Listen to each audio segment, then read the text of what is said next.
At dahil nga naman napakaganda ng araw na ito, may sorpresa ako sa inyo. May mag-hello sa inyo. Ang petty boy ng TikTok. Hello! Uy! Alam niyo pa itong petty boy na to ay manlilibre ng pizza na naman. Ay, nako. Hello po, Papa Jackson. Na-miss ka namin, Sir Papa Jackson. Uy, di raw kami na-miss.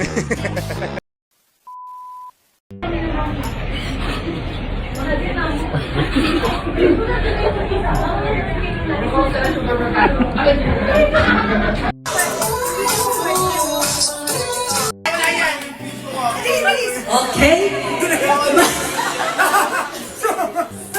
Sino yan? Sino ako? Angeline yan! 5,000 goes to bahala ka magbasa. Sige. Angeline! Hoy! Wala to rin! Ang dami to rin! Pasensyaan tayo, marami na to rin. Akin yan. Akin yan. May dalawang anak ako. Akin na! Golden! Golden! Golden! Kailan mo hindi ba? Papa Jack, nagsusuka. Okay.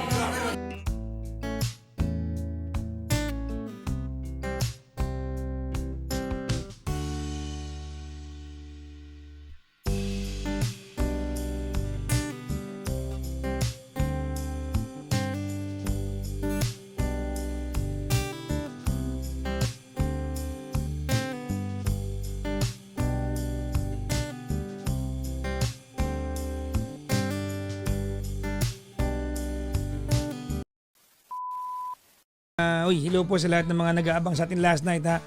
We were not live last night kasi we were petty somewhere else. Oo. Ako yung nagpakababaw ako last night somewhere. So pasensya na kayo if wala tayo last night. We attended a year-end party or a Christmas party ng aming talent agency where I belong. It's the Creative Den. So, may pinost naman akong reels, di ba? When I was in college, I had a mentor. I joined a club back in college.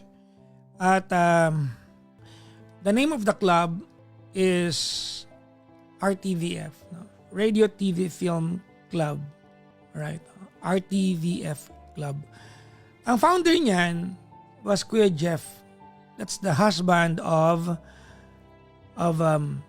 yun binasa nating comment, no? Si Ate Catherine. Ang founder niyan, I don't know kung co-founder or founder si Kuya Jeff niyan, no? Si Kuya Jeff Otanes. Years later, mga kaibigan, the same guy ay naging dubbing director yata or co-dubber ni Gandang Kara. So we know the same persons, Kuya Jeff Otanes. And we lost the guy today. And si Kuya Jeff Otanes ang isa po sa mga taong nagmulat sa akin na masarap maging DJ. Alright? Siya po ang boses ni Goku sa Dragon Ball sa Philippines. Alright? Siya yung nag-voice kay Goku. Many more. I think ang dami po niyang binoses sa Philippine dubbing scene. I'm sure all of us narinig na yung voice niya. We might not realize na siya yun. But dubbers are people behind the microphones. Without faces. You really cannot,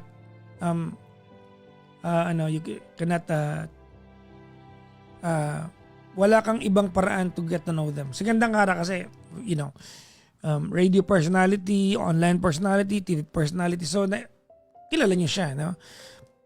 Although may mga ibang dubbers ngayon na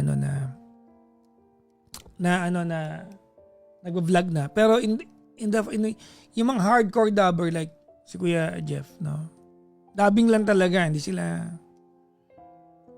ko alam kung may vlog si Kuya Jeff eh.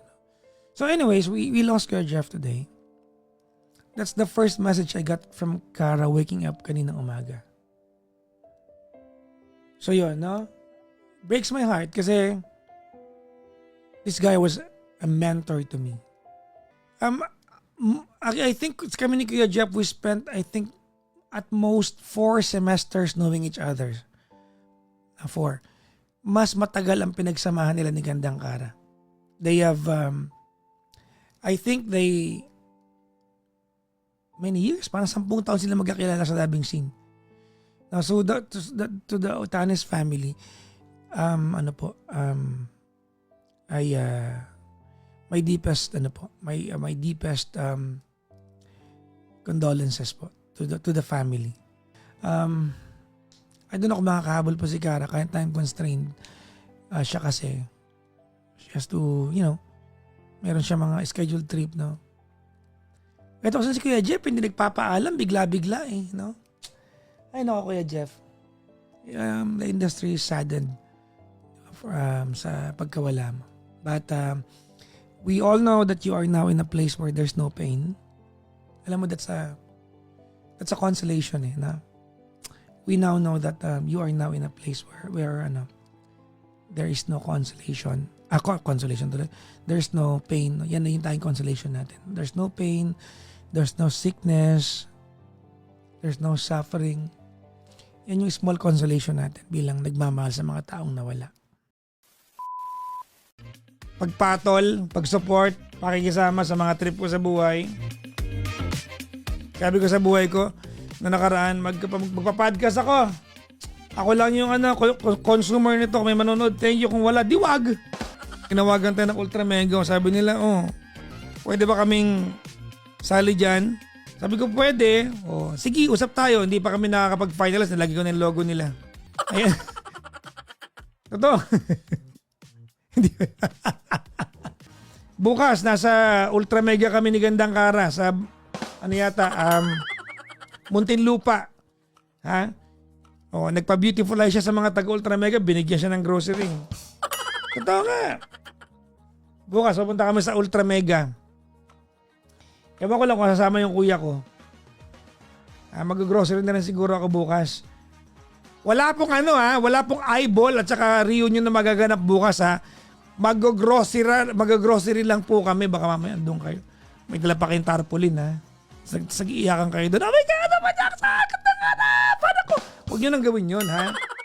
Hindi nakakatawa. Bibili lang kami goring bukas. Hindi ko alam kung doon kami. Basta, probably doon. Kasi, pinakamalapit dito sa akin yun Muntinlupa. Kasi Skyway lang pagabako, malapit na. Ha? Tsaka doon namin gusto Bakit ba?